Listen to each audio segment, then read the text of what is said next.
semuanya, balik lagi sama aku Emma. Nah, kali ini aku pengen menjelaskan kepada kalian tentang larangan-larangan yang tidak boleh dilakukan pada ibu hamil. Dan ini adalah fakta, teman-teman.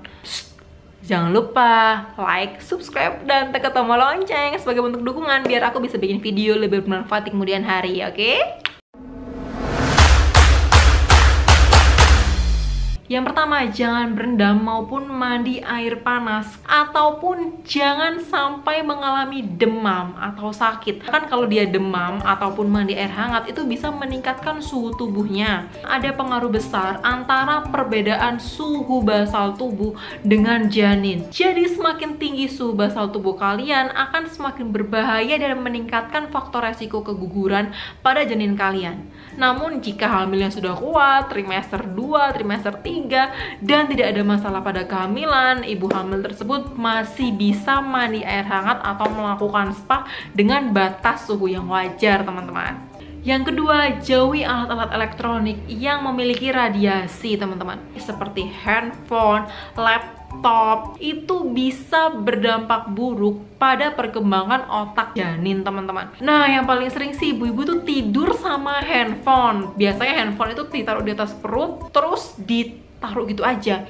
Itu bisa meningkatkan paparan radiasi pada janin kalian, teman-teman.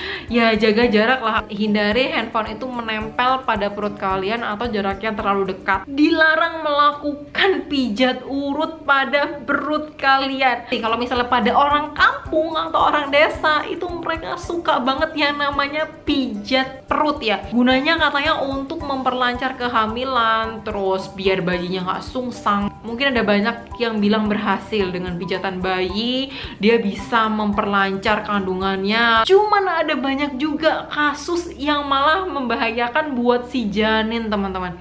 Karena ketika kalian melakukan pijat yang tidak semestinya, nah itu malah takutnya akan membahayakan janin kalian. Semakin tinggi untuk mengalami cacat janin, teman-teman. Jangan mengkonsumsi rumput Fatimah untuk mempercepat proses kelahiran kalian, teman-teman. Nah, rumput Fatimah sendiri memang memiliki kandungan oksitosin yang bisa merangsang kontraksi rahim seperti kalian melakukan induksi, teman-teman. Masalahnya belum ada takaran yang pas berapa jumlah rumput Fatimah atau kadar oksitosin yang kalian perlukan untuk memperlancar persalinan. Nah, yang ada malah ketika ibu itu mengkonsumsi rumput Fatimah, perutnya malah mules, nyeri banget, dari gak enak, akhirnya ketubannya pecah, lahir dini, dan karena tidak bisa diselamatkan akhirnya bayinya meninggal.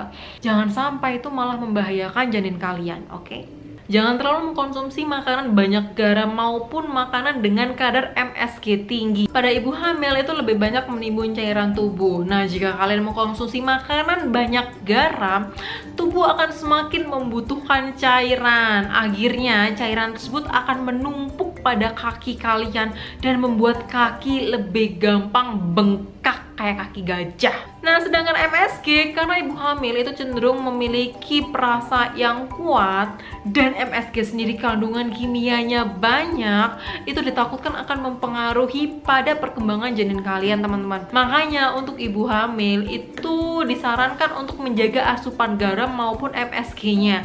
Biasanya ibu hamil malah sukanya nyemil yang asin-asin kan ya.